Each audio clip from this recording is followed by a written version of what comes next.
Good morning class 11th। आज हम आपका टॉपिक शुरू करने जा रहे हैं चैप्टर 7th में the humanist view of history, यानी कि इतिहास का मानवतावादी दृष्टिकोण। अब इसमें क्या है कि जो ह्यूमनिस्ट हैं they thought that they were restoring true civilisation after centuries of darkness. जो ह्यूमनिस्ट थे, आपने पढ़ा है, जो मानवतावादी थे, वो क्या सोचते थे कि वे अधिक अंधकार की कई शताब्दियों बाद सभ्यता के सही रूप को पुनर्स्थापित कर रहे हैं। उनका ये मानना था।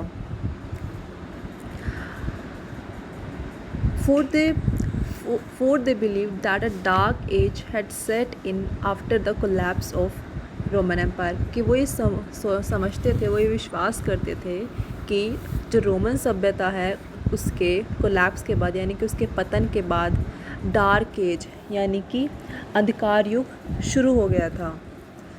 और अपना वो ये मानते थे कि वो जो ह्यूमनिस्ट हैं वो ट्रू सिविलाइजेशन को, यानी कि सभ्यता को सही रूप से अंधकार के बाद स्थापित कर रहे हैं, ऐसी एज के बाद जो कि रोमन एम्पायर के कोलैप्स के बाद शुरू हुई थी। Following them later scholars unquestioningly assumed that a new age had began in Europe from the 14th century। और उनके बाद, यानी कि जो ये ह्यूमनिस्ट हैं, उनके बाद जो विद्वान हैं, जो स्कॉलर्स हैं, उन्होंने बिना कोई प्रश्न उठाए ये मान लिया कि यूरोप में 14वीं शताब्दी में नए युग का जन्म हुआ। यानी कि उससे पहले क्या था, अंधकार का युग था, और उसके बाद 14वीं शताब्दी के बाद क्या हुआ, नए युग का जन्म हुआ। ये आपके जो स्कॉलर्स थे उन्होंने बिना कोई क्वेश्चन किए ये व्यू मान लिया। The term middle edges medieval period was used for the millennium 1000 years after the fall of Rome, जो कि जैसे मध्यकाल है या फिर मेडिवल एज है, ये जो संज्ञा हैं ये इन संज्ञाओं का प्रयोग रोम साम्राज्य के पतन के बाद 1000 वर्ष की समयावधि के लिए किया गया। यानी कि जो ये मिडल एजेस हैं या फिर जो मेडिवल टर्म है, ये जो टर्म्स हैं, ये जो संज्ञाएं हैं, इनका यूज़ जो है वो रोमन साम्राज्य के पतन के बाद जो 1000 साल हैं उस टाइम के लिए किया गया था।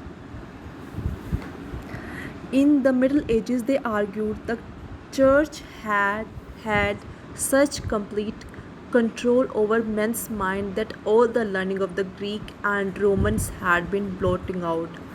जो मिडिल एजेस थी, जो ये मध्यकाल था, इसमें वो आर्ग्यू करते हैं, जो मानवतावादी हैं, जो ह्यूमनिस्ट हैं, वो आर्ग्यू करते हैं, वो अपना तर्क देते हैं कि जो मिडिल एजेस में चर्च का लोगों के ऊपर इतना कंट्रोल था, लोगों के माइंड के ऊपर इतना कंट्रोल था कि जो सारी के सारी ग्रीक्स एंड रोमन की जो लर्निंग्स हैं, सारी के सारी जो उनकी यूनान की और रोमन वासियों का जो सारा का सारा ज्ञान है जो पहले था, वो लोगों के दिमाग से ख़त्म हो चुका था, उनके दिमाग से निकल चुका था।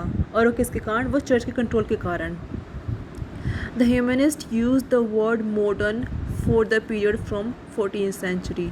जो ह्यूमनिस्ट है, जो मानवतावादी हैं, उन्होंने जो 14th सेंचुरी के बाद का पीरियड है उसे 15th सेंचुरी के जो बाद का पीरियड है उसे क्या कहा, मॉडर्न, यानी कि आधुनिक। अब ये पीरियडाइजेशन दी गई है ह्यूमनिस्ट के द्वारा। जो मानवतावादी हैं और जो बाद के स्कॉलर्स हैं, बाद के जो विद्वान हैं, उन्होंने जो पीरियडाइजेशन की है, यानी कि उन्होंने कालक्रम बनाया है। तो जो 5th से 14th सेंचुरी का पीरियड है वो मिडिल एजेस है, यानी कि मध्य युग है। जो 5th से 9th, अब उसमें भी सब डिवीज़न की गई 5th से 14th सेंचुरी के बीच में। जो 5th से 9th सेंचुरी के बीच का टाइम है वो डार्क एज है, यानी कि अंधकार युग है। जो 9th से 11th सेंचुरी का है वो अर्ली मिडिल एजेस है, यानी कि आरंभिक मध्य युग है। और जो 11th to 14th सेंचुरी है वो लेट मिडिल एजेस है, यानी कि बाद का उत्तर मध्य युग है। और जो 15th सेंचुरी के बाद का टाइम है वो मॉडर्न एज है, यानी कि आधुनिक युग है। Recently historians have questioned this division। ये तो थी पहले की बात।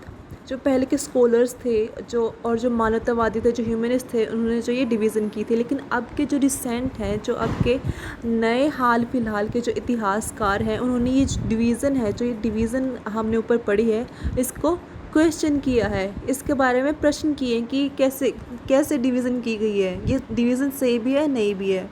With more research being done and more being find out about the Europe in this period, scholars are increasingly reluctant to make sharp division between centuries in terms of being culturally vibrant or otherwise. अब जो क्या है, और research हो रही है, मतलब खोज हो रही है, शोध बढ़ रहे हैं। तो जैसे जैसे शोध बढ़ रही है, जैसे जैसे खोजें हो रही है यूरोप के बारे में, तो जो विद्वान हैं, उन्होंने शताब्दियों की सांस्कृतिक समृद्धि अथवा असमृद्धि को आधार मानकर तीक्ष्ण विभाजन करने में अपनी जो दुविधा जताई है। जैसे हमने ऊपर विभाजन कर रखा है ना कि इतनी सेंचुरी से लेकर इतनी सेंचुरी तक हमारी डार्क एज है, 9th सेंचुरी से लेकर 11th सेंचुरी तक हमारी अर्ली मिडल एज है। हमने इसको किसके हिसाब से डिवाइड कर रखा है? हमने इसको समृद्धि यानी कि कल्चरल वाइब्रेंट एंड अदरवाइज के हिसाब से डिवाइड कर रखा है, यानी कि जो हमारी एज है ये हमारी समृद्ध थी या नहीं थी, इस हिसाब से हमने इसको डिवाइड कर रखा है। तो ये जो अब के विद्वान हैं, अब के जो स्कॉलर्स हैं, वो ऐसे जो तीक्ष्ण डिवीज़न यानी कि शार्प डिवीज़न है, वो इसको करने के उसमें क्या मतलब इसको करने की दुविधा में है कि उन्हें करने चाहिए या नहीं करने चाहिए। It seems unfair to label any period as the dark age, क्योंकि वो मानते हैं कि किसी भी पीरियड को डार्क एज लेबल करना यानी कि अंधकार युग लेबल करना क्या होगा, अनफेयर होगा, सही नहीं होगा। ये थे आपका ह्यूमनिस्ट व्यू ऑफ हिस्ट्री।